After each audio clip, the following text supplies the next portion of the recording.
Was a dog grooming business, which is a service-oriented business. And the next one, I'll just let you go ahead, is Hardware Hank. When we took the survey, that was one of the most needed things we had in our community. In order to even buy masking tape or a paintbrush, we had to drive out of town. So that was a very needed thing. It's a full-fledged Hardware Hank. McClary Marketing came to town. It's a marketing center.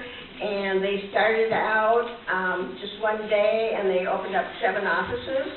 And right now they're employing 3 to 5 people, and as the need arises, there will be more people hired.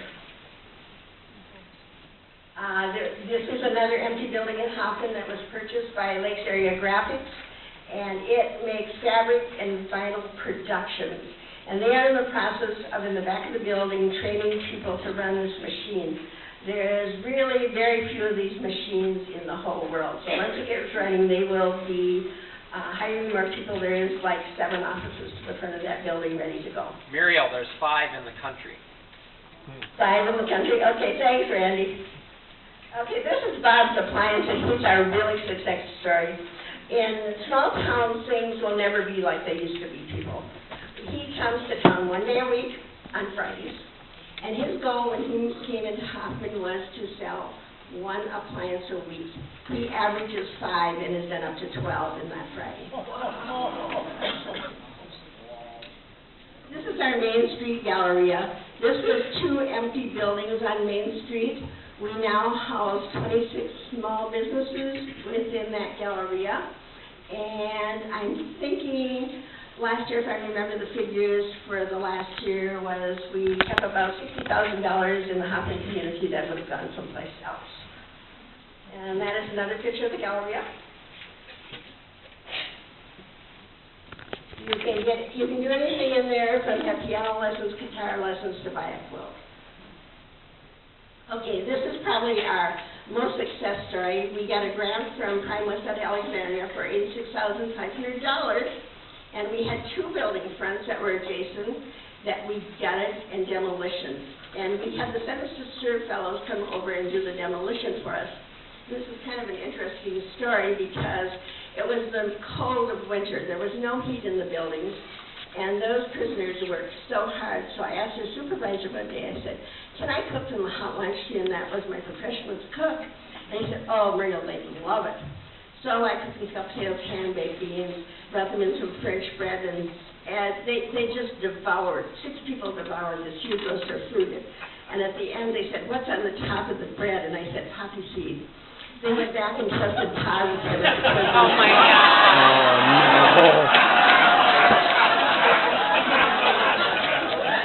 Oh. So I was kind of a joke.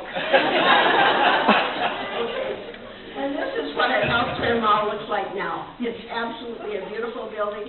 You'll see to the left is the lobby as you come in, and to the right we have meeting rooms. We have a meeting room for 25 people. We also have a conference room for 10 people, and we have 4 providers that are operating in there right now. And we have a massage therapist, Jennifer Dopp. We have Dr. Holzinger, a podiatrist. We have Bob Brook, who is an audiologist. And we have Dr. Chamberlain, who is a chiropractor. And this was another need thing that we found out in the survey. Elderly people who live in our community do not have transportation if they do not have extended families there. So they are more than thrilled to have these services there, and we're hoping to get more. Okay, this is an advanced manipulator. One of the first things when I took this job was I went to every business in our community and I said, what can I do for you? What do we need? What can I do? And the owner said, well, Muriel, I need a bigger space.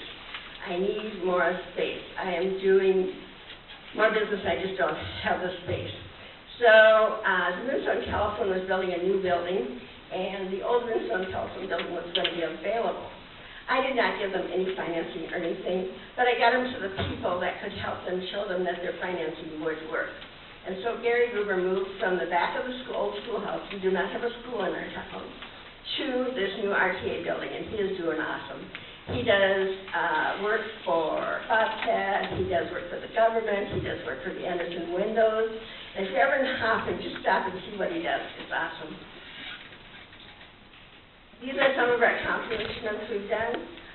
One of the first things when I drove back in town, I used to work at the school, and John Kleinsusser was my boss, and he was about as meticulous as any man you could find, and there was never a blade of grass out of place down on the baseball field.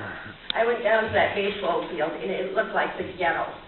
The fences were falling down. It was just in awful shape.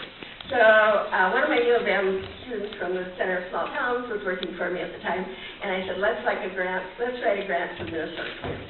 And that's what we did. So we not only got the grant from the Minnesota Twins, but we raised another $10,000 locally, put in dugouts, new fencing. It's an awesome ball field now. This is our farmer's market, and that's another joke. Because somehow or other, the local homemakers had met, and one of my friends came into the office one day, and she said, oh, Muriel, we're so excited. We're all planting big gardens. You are going to start a farmer's market. Well, guess what? I started a farmer's market because I couldn't let these people down. And in our farmer's market, we have it every Wednesday night, 5 to 7. If you come to Hoffman on a Wednesday night from 5 to 7, you will see anywhere from 120 to 200 people in the park. And we serve a meal. And the first year, I cooked all the meals. The second year, we decided to give it, the ambulance does one night a month, the fire department does one night a month, the WC Runners does one night a month, and they're fighting over the other night because it's a fundraiser. Last summer, I think between the different groups, they raised over $7,000 for their organizations. We serve a meal. We let the children sell lemonade, our cookies or whatever, so we never do desserts or we never do drinks, so that the youth in our community have something to do. This is Paul Wolf. He was a part of the school. He was in the mechanics garage, and he walked in my office one day, and he said, Muriel, I'm moving out of town. He said, I need to own a building. I said, Paul, just buy this one. We don't need it. So he did.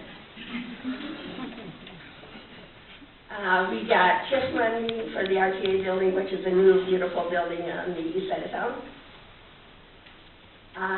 We updated all the school, Hoffman Square gym heating and lighting, and also in the shop. And you see the kids are roller skating there. The next thing is our Horizons program.